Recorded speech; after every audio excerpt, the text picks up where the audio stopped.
عمرك شي سألت روحك علاش المستعمر كان يترعب من صوت الزغاريد أكثر من اللي يخاف من الكرتوش؟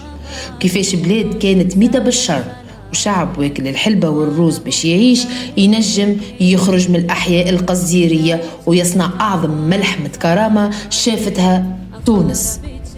اليوم باش نسألوا أسئلة جريئة.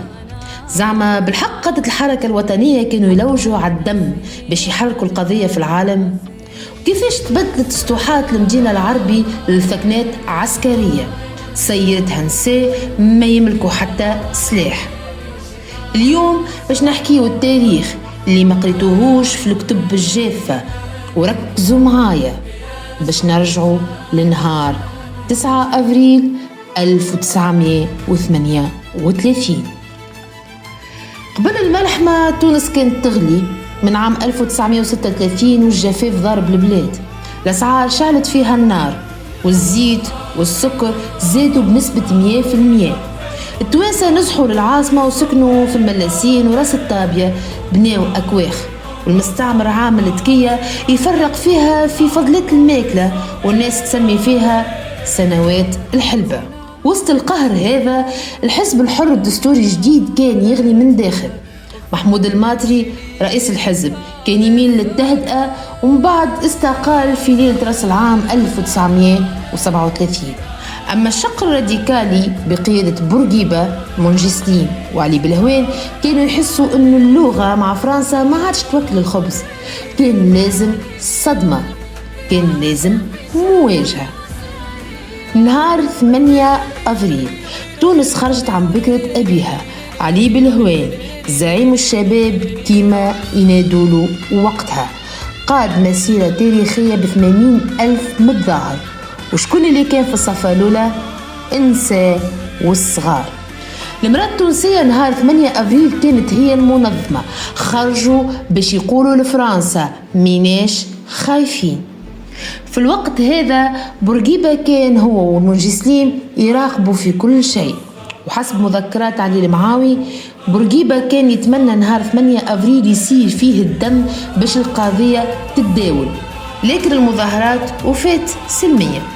بورقيبة قال لأصحابه يا ننتصروا يا نندثروا، وكان يعرف انه غدوة هو النهار الموعود.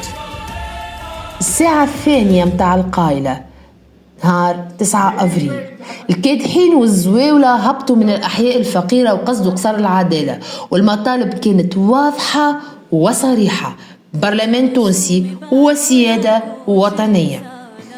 المستعمر حب يركب الرعب وبدأ يكرتش.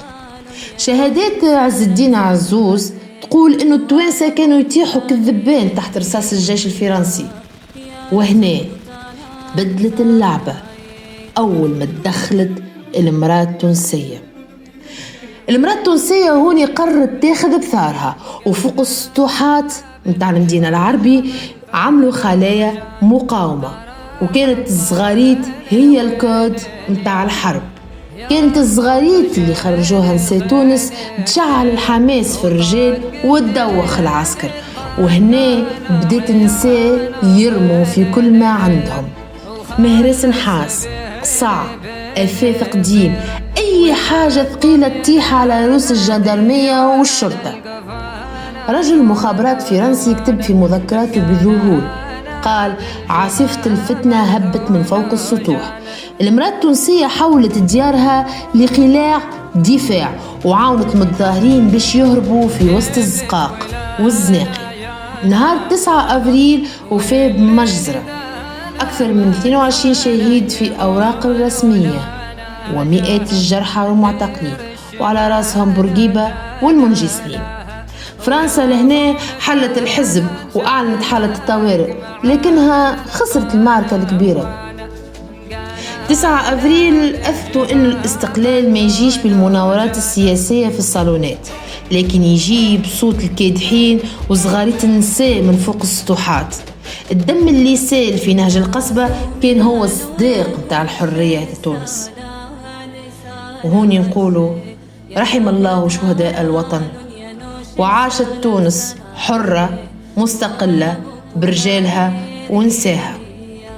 وانتوما شنو تمثل لكم ذكرى 9 أفريل؟